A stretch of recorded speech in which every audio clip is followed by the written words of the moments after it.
სხვადასხვა ტექნოლოგიით დამზადებული ღვინო, ჭაჭა და მათთან შეხამებული ტრადიციული კერძები, ხოლო გურჯაანში, ახტალის პარკში ღვინის უკვე ტრადიციული რიგით მესამე ფესტივალი გაიმართება. ღონისძიებაზე წარმოდგენილი იქნება როგორც ადგილობრივი მეურნეობის ქვევრის ღვინო, ასევე დიდი და მცირე მარნების პროდუქტი. წელს ფესტივალს სტუმრად 10,000-ზე მეტი შიდა თუ საერთაშორისო ტურისტი ეწვევა. უფრო მეტ დეტალს ფესტივალის ორგანიზატორები გვეტყვიან ჯეპრას უფროსი კონსულტანტი კახა მახრაძე და საქართველოს ბანკის მცირე და საშუალო ბიზნესის გაყიდვების დეპარტამენტის დირექტორი გიორგი არველაძე შემოგვიერთდებიან პირდაპირ ეთერში. მოგესალმებით და მადლობა თქვენი დროისთვის. ხოთ. პირველ რიგში კახასგან დავიწყებ. რა არის ფესტივალის მთავარი მიზანი და რითი განსხვავდება ის იმ ფესტივალებისგან, რომელიც მსგავსი შინაარსით ტარდება ხოლმე საქართველოში მცირე მასშტაბით, თუმცა ტარდება. რას ნახავს იქ დამთვალიერებელი? ანუ სპეციფიკური მიზნებიც აქვს, მაგრამ საერთო მიზანი რაც ყველა ღვინის ფესტივალს აქვს, რა თქმა უნდა, გურჯაანის ღვინის ფესტივალსაც გააჩნია. ეს არის პირველ რიგში ქართული ღვინის პოპულარიზაცია და შემდეგ ტურიზმის ხელშეწყობა, რომელიც ძალიან ახლოსაა და მიბმულია ღვინის ინდუსტრიასთან, ღვინოსთან, ქართულ კულინარიასთან და ასე შემდეგ. უბრალოდ წელს ძალიან მასშტაბურია უკვე მესამეთი იმართება გურჯაანის ღვინის ფესტივალი თქვენ თქვით ეს ეთერში და მასშტაბური ღონისძიება გამოდის, იმიტომ რომ ნელ-ნელა დაიმკვიდრა თავი და მნიშვნელოვანი რიცხვი 150 სწორედ ამაზე მეტყველებს, ანუ 150 მონაწილე სხვადასხვა მცირე თუ დიდი მარანი, ღვინის ქარხანა, მეწარმე არის ჩართული. მონაწილეები, როგორც ვიცი, ოჯახური მარნებიც არის, მსხვილი და მცირე და საშუალო ბიზნესია წარმოდგენილი. შერჩევა ფაქტობრივად ესეთი არ ყოფილა, ვინც დაინტერესდა, ყველა იღებს მონაწილეობას გურჯაანის ღვინის ფესტივალში. ანუ რაც უფრო მასშტაბური იქნება, მით უფრო საინტერესო იქნება და გურჯაანის როგორც მეღვინეობის ქალაქის, ასე ვთქვათ, პოზიციონირებისთვისაც ძალიან მნიშვნელოვანია ამ ფესტივალის ჩატარება და ამ კუთხითაც ცდას არ ვაკლებთ და წელს შევეცადეთ უფრო მეტი აქცენტი გავუკეთებინა უცხოელი ტურისტების მოზიდვაზე, ამ ხრივ საკმაოდ კარგი, ასე ვთქვათ, შედეგები გვაქვს, სადღაც 10,000-მდე სტუმარს ველოდებით, როგორც უცხოელს, ასევე ქართველს, მაგრამ ქართველები მაინც ჯობიან, იმიტომ რომ ჩვენ მაინც გვიყვარს უფრო მეტად ღვინის ფესტივალები და კახეთში სტუმრობა და მსგავსი ღონისძიებები სულ უფრო და უფრო პოპულარული გახდა. თან შიდა ტურიზმის ტალღაც იზრდება წელს და მოკლედ ბევრი რამ დაემთხვა ერთმანეთს. ტალღა, მოდი ვთქვათ, რომ ხელი შეუწყო იმ კამპანიებმა, რომელიც ამ ზაფხულს განსაკუთრებით ჭარბობდა. მოდი გადავიდეთ გიორგიზე და შემდეგ უკვე დღის წესრიგის შესახებ დაგიბრუნდებით. რატომ უნდა ჩაერთოს ბიზნესი ზოგადად ამ ღონისძიებაში და საქართველოს ბანკი რა სახით არის ჩართული გურჯაანის ღვინის ფესტივალში? მოგესალმებით.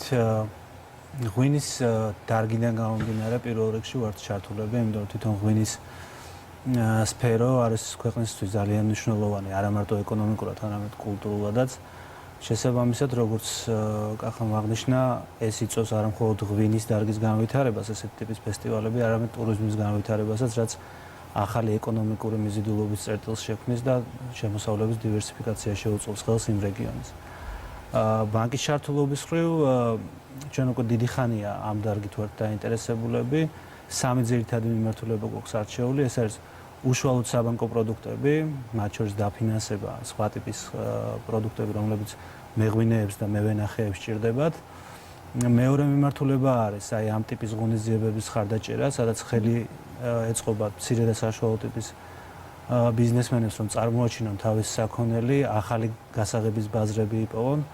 ერთ-ერთი ყველაზე წარმატებული მაგალითი ქონდა წელს ბორდოს ღვინის ფესტივალზე, ჩვენი ქართველი მეღვინეების სტუმრობა, რომელიც ბანკის დაფინანსებით მოხდა. და მესამე მიმართულება ეს არის გალტენ-ტაგარტის კვლევები მეღვინეობის დარგის. ეს არის ის ინფორმაცია, ის ღირებული ინფორმაცია, რომელიც საკმაოდ რთულად ხელმისაწვდომი არის ცალკეული ბიზნესმენისთვის, მაგრამ გალტენ-ტაგარტმა შეძლო ეს, რომ ყოველწლიურად რეგულარულად ატარებს ღვინის ბაზრის კვლევას და ბიზნესმენებს უკვე საშუალება აქვს, რომ უფრო ინფორმირებული გადაწყვეტილებები მიიღონ თავისი მომავლის შესახებ. ძალიან კარგი, დღის წესრიგზე რო გადავიდეთ, რა ელის დამთვალიერებელს და სტუმარს, რომელიც ჩავა ხვალ გურჯაანის ღვინის ფესტივალზე? ისე საკმაოდ გაგვიჭირდა ჩვენ პრეს-რელიზზე მუშაობა, იმიტომ რომ იმდენი რაღაცა ხდება გურჯაანის ღვინის ფესტივალზე, რომ რაღაც მოკლე ტექსტში ჩატევა არც თუ ისე ადვილი ამოცანა აღმოჩნდა. როგორც ფოლკლორის ელემენტი ჩართულია, ყველანაირი ელემენტი რაც კი შეგიძლიათ წარმოიდგინოთ მსგავსი ტიპის ღონისძიებასთან მიმართებაში გვექნება აუცილებლად გურჯაანში. თავარია რომ ყველა დაინტერესებულმა ადამიანმა დაიმახსოვროს დაწყების დრო, ხვალ 2 საათზე ვიწყებთ ყველას ველოდებით გურჯაანში, ვისაც ქართული ღვინო უყვარს, ვისაც კახეთი უყვარს, ვისაც გურჯაანი უყვარს და 2 საათიდან გვიან საღამომდე იქნება უწყვეტი პროგრამა, რაც გულისხმობს მუსიკალურ ნომრებს, გვექნება კონცერტები, ფოლკლორული კონცერტები, დაასრულებს მთელს ფესტივალს თბილისის ბიგ ბენდის დიდი კონცერტი, გვეყოლება ასევე გუფილენდი და ლაუდსპიქერსი, გვაქვს ბევრი ძალიან საინტერესო სივრცე, სადაც მუდმივად რაღაც მოქმედება ხდება, გარდა იმისა, რომ ყველას შეუძლია რაც მთავარია დააგემონოს სხვადასხვა ტიპის ღვინოების, სხვადასხვა მეღვინეების მიერ მომზადებული და კულინარიული კუთხეებიც გვექნება. ამ ბოლო დროს ძალიან ტრენდულია ხოლმე ეს განათლების კომპონენტის ჩართვა მსგავსი ტიპის ღონისძიებებში.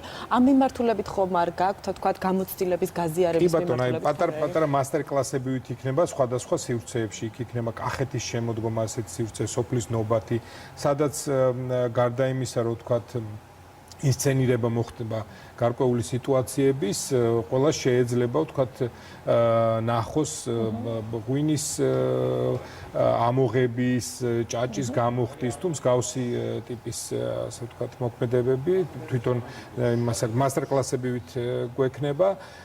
გარდა ამისა, ნებისმიერ მსურველს შეიძლება ვთქვათ მიიღოს ინფორმაცია უშუალოდ მწარმოებლებისგან და ვთქვათ მცირე და საშუალო ტიპის მეწარმეებისგან, ვინც თვითონ აწარმოებს ღვინოს. ტურისტებისთვის დარწმუნებული ვარ, მეტად საინტერესო იქნება ვთქვათ ღვინის დამზადების ტექნოლოგიების შესახებ. კი, რა თქმა უნდა, იმიტომ რომ ხო ჩვენ გვექნება იქ ღვინის სააგენტოც ერთ-ერთი მხარდამჭერი ამ ღონისძიებიც და მათი მხარდაჭერით გვექნება საინფორმაციო მასალებიც ინგლისურ ენაზე და მასაც გავავრცელებთ განსაკუთრებით უცხოელ ტურისტებში.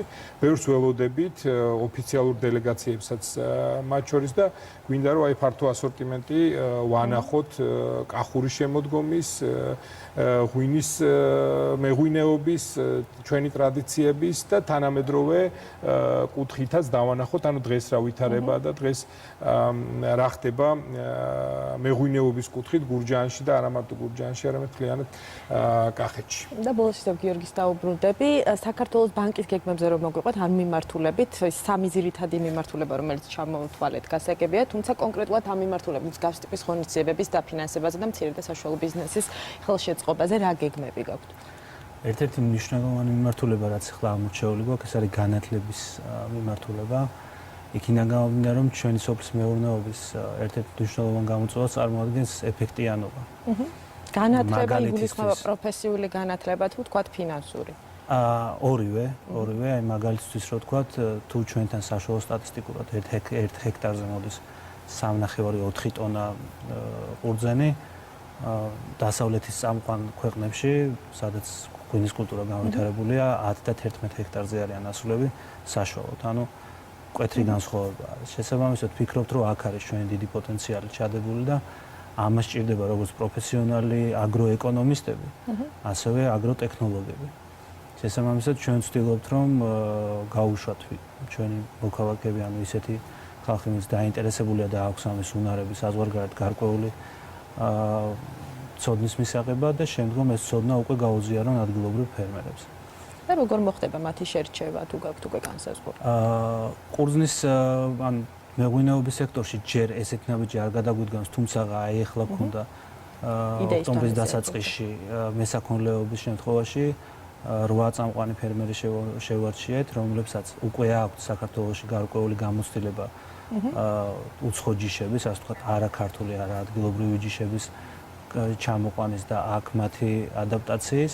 გაუშვით ისინი საფრანგეთში, 3 დღიანი გამოფენა იყო, სადაც შესაძლებლობა ჰქონდათ, რომ ადგილობრივ ჯიშებს გაცნობოდნენ, ადგილობრივ ფერმებში ქონოდათ ვიზიტები და საკმაოდ დიდი ინფორმაცია ჩამოიტანეს. თვის ბოლოს უკვე თბილისში გაიმართება მეცხოველეობის საკმაოდ დიდი გამოფენა და იქ უკვე წარსდგებიან თავისი ცოდნით და გაუზიარებენ ადგილობრივ ფერმერებს.